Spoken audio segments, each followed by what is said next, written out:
زوری تو نون کی پیپل کی ان تمام مینڈیٹ چوروں کی نظر آئی ہے کہ جو بڑے بڑے بھاشن دیتے ہیں کہ ہمیں عورتوں کے حقوق مذہبی اقلیتوں کے حقوق بہت پیارے ہیں، اور ایک ہی سوپ میں مطلب این اے پی پی پی کے ساری سیٹیں تو چھین لی، وہ جو عورتیں جن کو عوام نے ووٹ دیا تھا ان کی سیٹیں بھی چھین لی اور مذہبی اقلیتوں کی۔ تو آپ مجھے یہ بتائیں، یہ آپ کے جو جھنڈے میں ہرا اور سفید لگا ہوا ہے، تو یہ سفید کو پھر مٹانا چاہ رہے ہیں، یہی چکر ہے نا کہ جو قائد اعظم نے کہا تھا کہ ہم نے پاکستان میں مذہبی اقلیتوں کو ان کی جگہ دینی ہے، تو آپ اسمبلی میں ان کو نہیں آنے دیں گے، عورتیں جو پاکستان کا 52% ہے آپ ان کو نہیں آنے دیں گے۔ تو یہ اللہ کا میں شکر کرتی ہوں کہ پیپل نون ان سب لوگوں کے چہرے سے پردے اٹھ گئے ہیں جو جھوٹ بولتے تھے کہ democracy is the best revenge, جو کہتے تھے ووٹ کو عزت دو، انہوں نے تو پاکستان کو بھی عزت نہیں دی، ووٹ تو دور کی بات ہے۔ سو آل ان آل یہ جو کل کیا ہے ان لوگوں نے، کمزور ہمیں صرف ایک اللہ کر سکتا ہے۔ اگر جس دن ہم نے سجدہ زرداری کو یا شریف خاندان کو شروع کر دیا، پھر ہمیں اور ان چوروں میں فرق کیا رہ گیا؟ ہم ایک رب کی عبادت گزار ہیں، اور جس طرح شیران ہمیشہ کہتے ہیں جان تو ایک دن دینی ہے اپنے رب کو، تو اگر دنیا والوں سے ڈرنا ہے پھر نماز چھوڑ دے، زکوٰۃ چھوڑ دے، روزہ چھوڑ دے، پھر فائدہ کیا ان چیزوں کا؟ جی خان صاحب سے ہم نے دوبارہ ملاقات کرنی ہے، تو اس کے لیے ہم نے پٹیشن ڈالی ہے۔ اچھا میڈم، یہ جو ریزرو سیٹیں چھینی گئی ہیں، کیا یہ صدارتی انتخاب کو متاثر کرنے کے لیے کیا گیا؟ یہ پاکستان دیکھیں، یہ جو واردات ہوئی ہے نا، 8 فروری کا الیکشن ہوا، پھر 9 فروری کو بائی الیکشن ہوا، اور فارم 47 والے جو لوگ بیٹھ رہے ہیں اسمبلیوں میں، اسینشلی پاکستان کے دشمن ہیں۔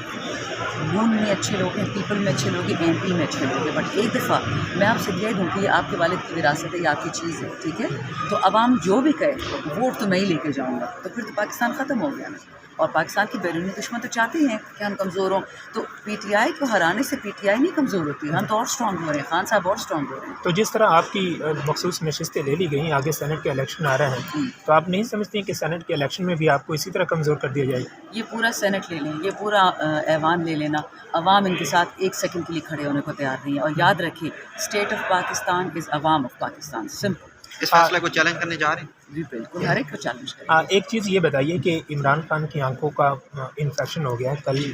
علیمہ خان نے بتایا کہ ان کی آنکھیں کافی ساری ریڈ تھیں، آپ کا کیا کنسرن اس حوالے سے؟ اور آپ یہ بتائیں گے کہ یہ قدرتی طور پہ ان کی آنکھیں ریڈ ہو گئی ہیں یا کوئی ایفیکٹ ہوا ہے، کوئی کیا گیا ہے ایفیکٹ؟ جب ہم بہت بڑا گروپ گیا تھا ان سے ملنے کے لیے، تو جب ہم گئے اور میں بلکہ آخر میں گئی تھی، تو خان صاحب کی آنکھیں ذرا لگ رہی تھیں دکھی سی، مطلب تکلیف والی، مجھے سوری اردو پراپر نہیں آتی کہ اردو میں اس کو کیا کہیں گے،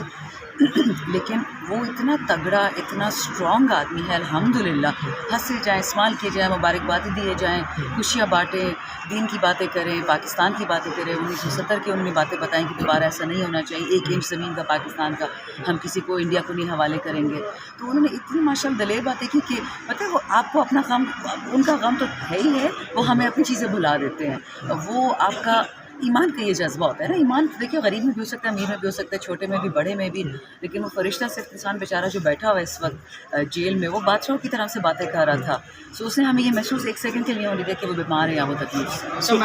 دیکھیے پاکستان میں یا کسی دنیا کے ملک میں کسی بھی خاتون کے ساتھ بدتمیزی ہو، اس کے ساتھ فضول بات ہو، اس کو میں ہمیشہ سے کنڈیم کرتی ہوں، اور میرا تو ریکارڈ ہے کہ جب مریم اورنگزیب کے ساتھ کبھی بدتمیزی ہوئی یا زرتاج گل کے ساتھ، میں اس کو کنڈیم کرتی ہوں۔ اور پچھلے 2 سال میں جو پاکستان کی خواتین کے ساتھ ان لوگوں نے کیا ہے، وہ اس کی تو کوئی مثال ہی نہیں ہے کنڈیم کرنے کی، لیکن منافقت یہ ہے، میں نے دیکھا ہے معذرت کے ساتھ، کہ کنڈیم صرف اس عورت کو کرتے جو پی ٹی آئی سے نہ ہو، اس پہ ظلم ہوتا ہے، جو پی ٹی آئی میں ہوتی ہے اس کے ساتھ ہر چیز ٹھیک ہے۔ میڈم یہ بتائے گی یا کیا وجوہات ہو سکتی؟ دیکھیے سب سے پہلے تو اگر آپ دیکھیں وہاں کی ڈیپٹی اسپیکر میری طرح جو جیت کے آئی ہیں، وہ کسی کی نہ کسی کی بہن ہے، نہ کسی کی بیٹی، نہ کسی کی رشتہ دار ہے، الحمدللہ اپنے میرٹ پہ آئی ہے، وہ لگ گئی کی جیسے کنزرویٹو صوبے میں۔ دوسرا ہماری ریزرو سیٹ تو نے وہاں پہ بھی چھین لی ہے نا، تو وہ کابینہ میں کیسے آئیں گی جب وہ ریزرو پہ بھی نہیں آئیں گی؟ ہاں ان کا اسپیشل ایڈوائزر تو لگا سکتے ہیں، وہاں پہ ڈاکٹر سمیرہ شمس ہیں، عائشہ بانو ہیں، بہت ہی قابل لیڈر خواتین ہیں، وہ آئی تھنک فیصلہ کر لیا جائے گا، لیکن پیرنٹ کی سیٹیں تو ہم واپس لیں نا۔ جیسے آج